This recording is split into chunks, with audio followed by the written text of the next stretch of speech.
আজকের হাসি শেষ হয়ে যায়, আজকের কান্না শেষ হয়ে যায়, কিন্তু মৃত্যু পরবর্তী হাসলে আর কোনোদিন কাঁদবে না। মৃত্যু পরবর্তী মোমেন হাসলে আর কান্না নাই, নাফরমান কাঁদলে খোদার কসম আর হাসি নাই। হ্যাঁ, আমরা বেকুব না মিয়া, ছেলে পেলে তোমাদেরকেও বলি মিয়া, পরের নারী দেখা, পরের ছবি দেখা আর অসভ্যতায় জীবন কাটানো এ কোনো বুদ্ধিমানের কাজ না, এ কোনো চালাক মানুষের কাজ না।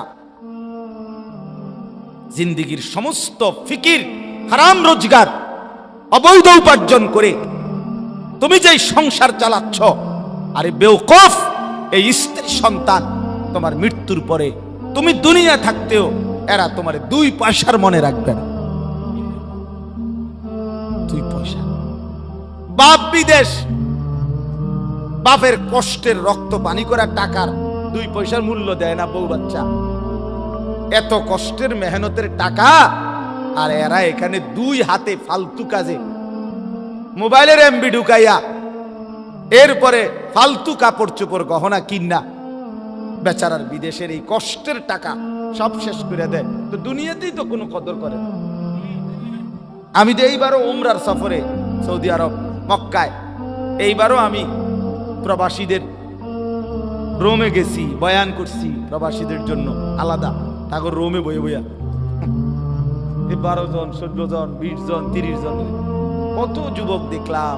আহা, কি কষ্ট করে, কি কষ্ট। এক রুমে 16 জন থাকে, 12 জন থাকে, কোন রকম।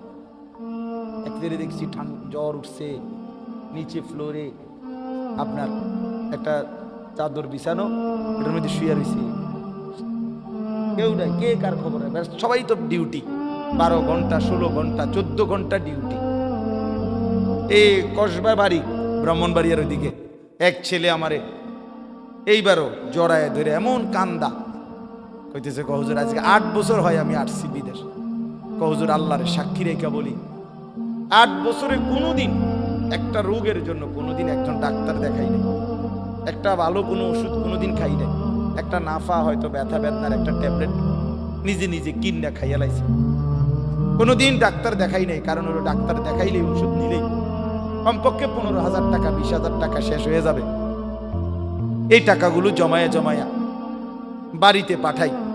সে নিজে বলছে আমার হুজুর, সুখ কি জিনিস, আনন্দ কাকে বলে, বিদেশে থাইকা আজকে গত 8 বছরে কোনোদিন আমি দেখি নাই, হুজুর কেউ দেখছি কিনা সুখের কোন। এই কষ্টের টাকা, আমার ব্যথাটা কোথায়, স্থিরতাটা,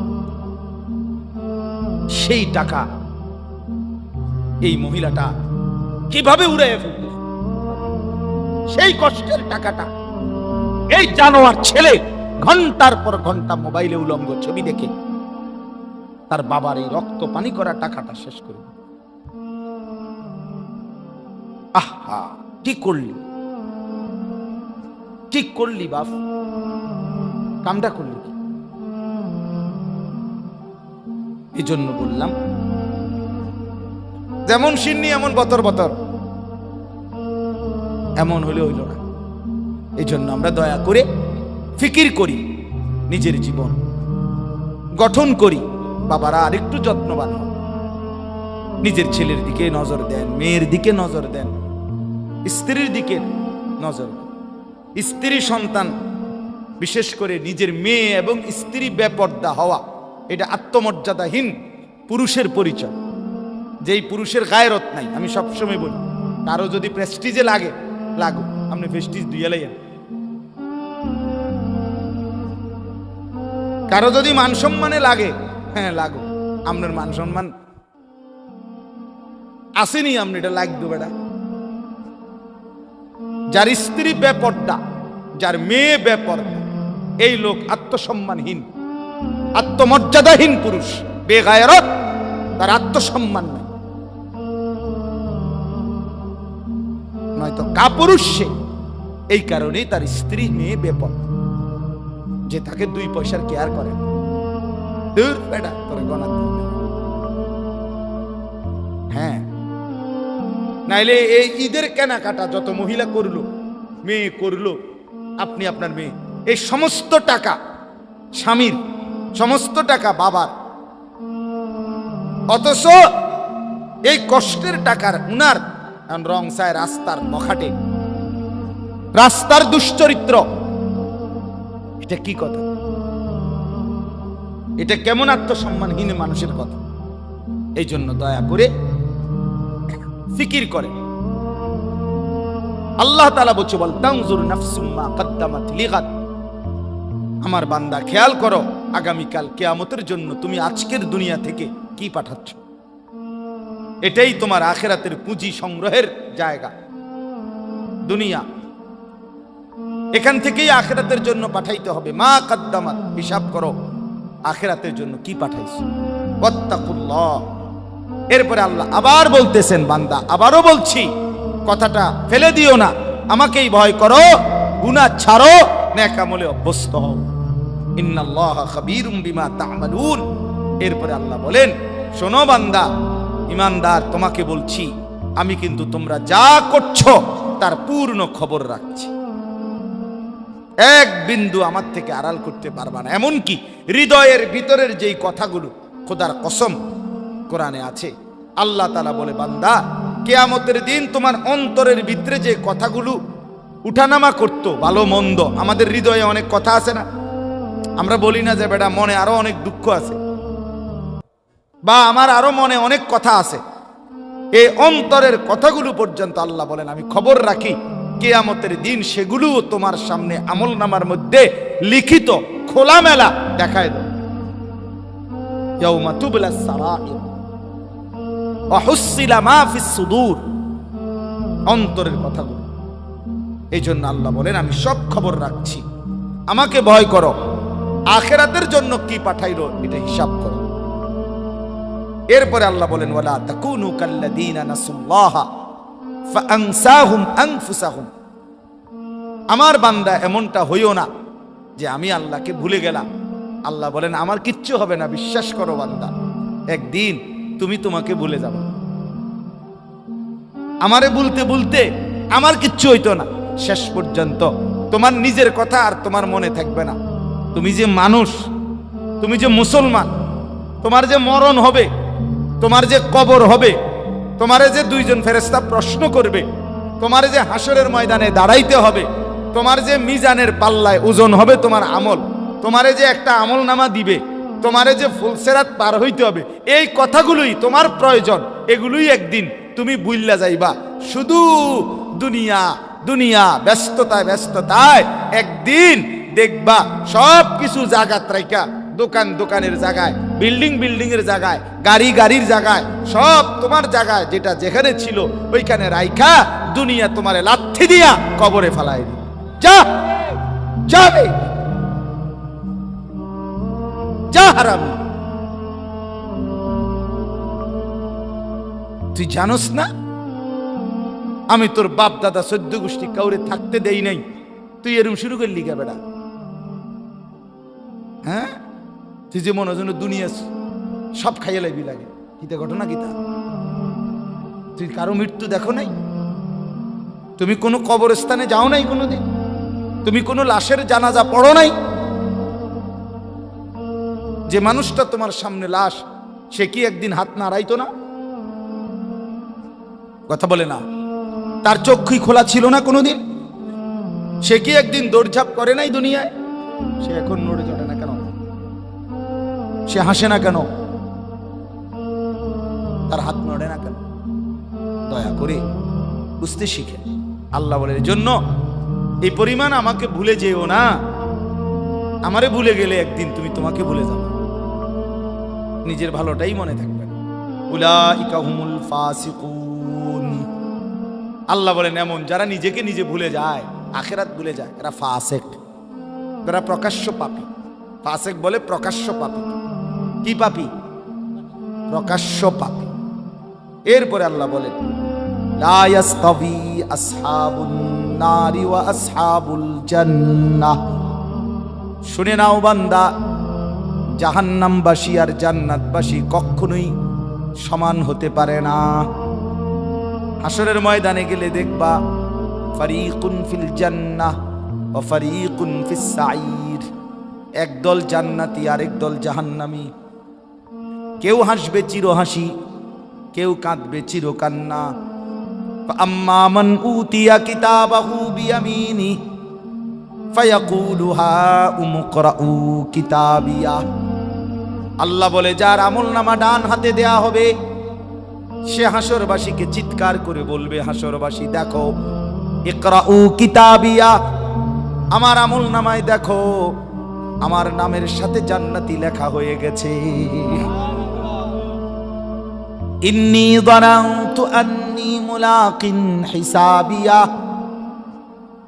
ডান হাতে আমলনামা যার হবে সে বলবে, বন্ধু আমি দুনিয়ায় থাকতে বিশ্বাস করতাম এমন একটা হাসরের দিন হবে, এমন একটা হিসাবের দিন হবে যার ফলে আমি বাজারও করেছি, নামাজও পড়েছি, যার ফলে আমি উপার্জনও করেছি, হালালও খেয়েছি, যার ফলে আমি সংসারও করেছি, আখিরাতের পথও ধরেছি, যার ফলে আমি সন্তানের খরচও করেছি, আল্লাহর রাস্তায় দান সদকাও করেছি, কারণ আমি জানতাম এখানেই শেষ না। সুবহানাল্লাহ। ওয়া আম্মা মান উতিয়া কিতাবাহু বিশিমালি ফায়াকুলু ইয়া লাইতানি লাম উতা কিতাবিয়া। এরপরে আল্লাহ বলেন যার আমলনামা তার বাম হাতে দেয়া হবে সে একটা চিৎকার করে বলবে, হায় আফসোস যদি আমার আমলনামা আমার হাতে না দিত। বলাম আদরি মা হিসাবিয়া, আমি যদি আমার হিসাব না দেখতাম। ইয়া লাইতাহা কানাতিল কাদিয়া, হায় মৃত্যু এসে যদি আমাকে শেষ করে দিত, আমি যদি আবার মরে যেতাম, আমি যদি নিশ্চিহ্ন হয়ে যেতাম।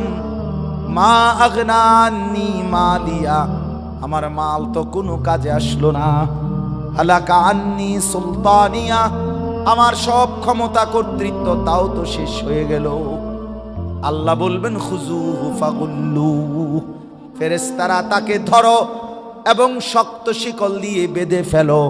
সুম্মাল জাহিমা সাল্লু, এরপরে বলবেন ফেরেশতার তারে লাথি মাইরা জাহান্নামে ছুঁড়ে মারো। সুম্মা ফি সিলসিলাতিন যারউহা ৭০ যিরাআন ফাসলুকু, এরপরে আল্লাহ বলবেন জাহান্নামের ফেরেশতারা ৭০টা আগুনের শিকল দিয়া নাফরমান রে বান্দাও। ফাসলুকু, এরপরে জাহান্নামটার মধ্যে ঘুরাইতে থাকো। আল্লাহ মাফ করুন। আসহাবুল জান্নাতি হুমুল ফাইজুন। আল্লাহ বলেন শোনো বান্দা মুমিন, শুধুমাত্র যারা জান্নাতি হবে তারাই একমাত্র সফল হবে। হুমুল ফাইজুন, তারাই সফল, তারাই কামিয়াব। কারা? জান্নাতি হবে যারা। কারা বলে? বলেন না।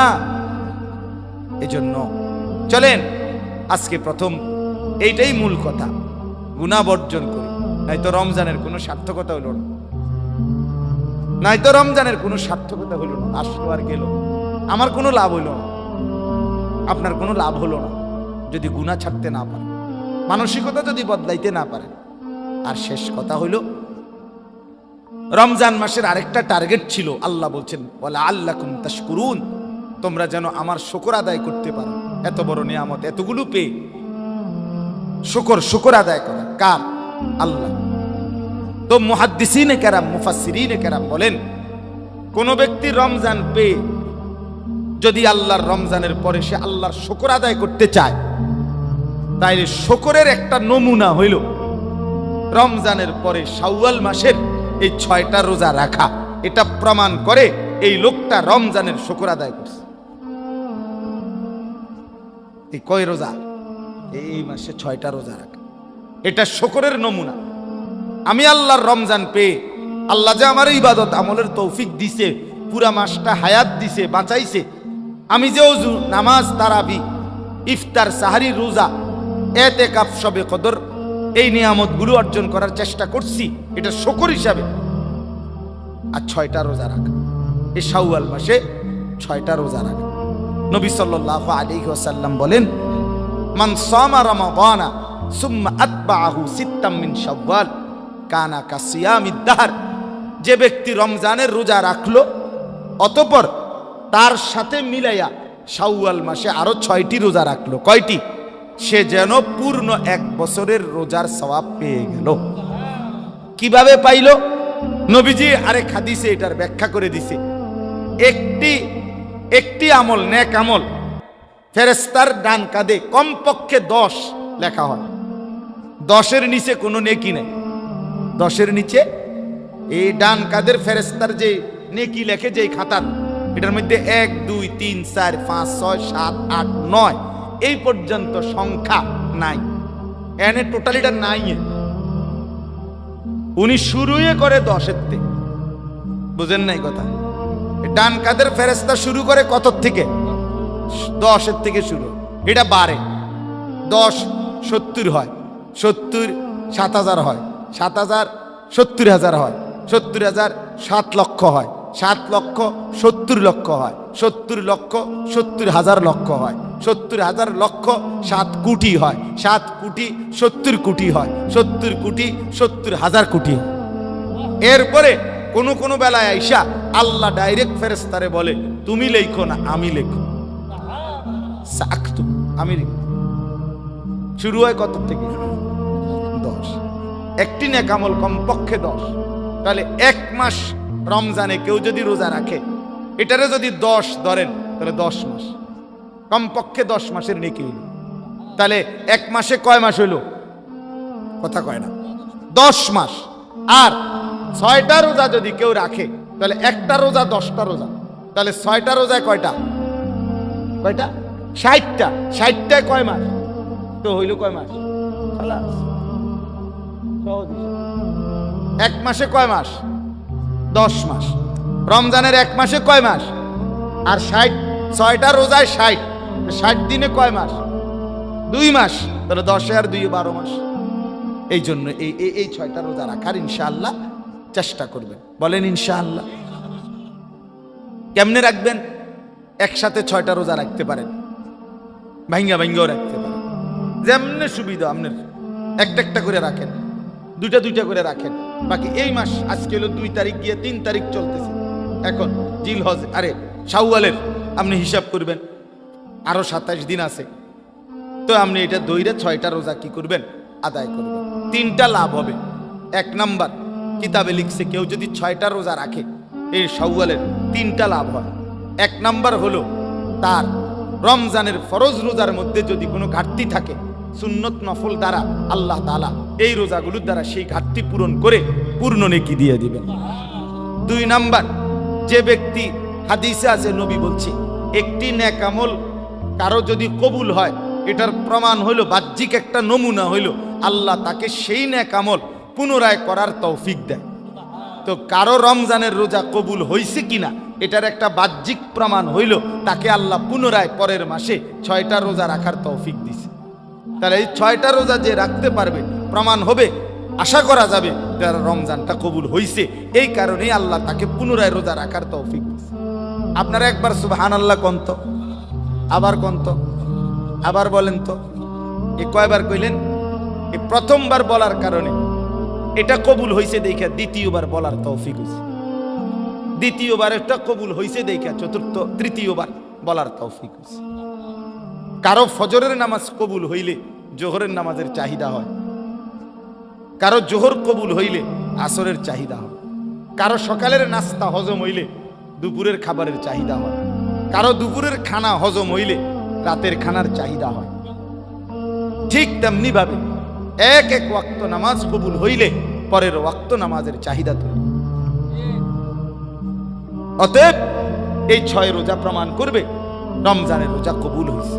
আর 3 নাম্বার হলো এই যেটা এখন বললাম, শুকর। আল্লাহ যে আমার এত বড় রমজান দিছে, সুযোগ দিছে, হায়াত দিছে, এটার শুকর আদায় হবে এই 6 রোজার দ্বারা।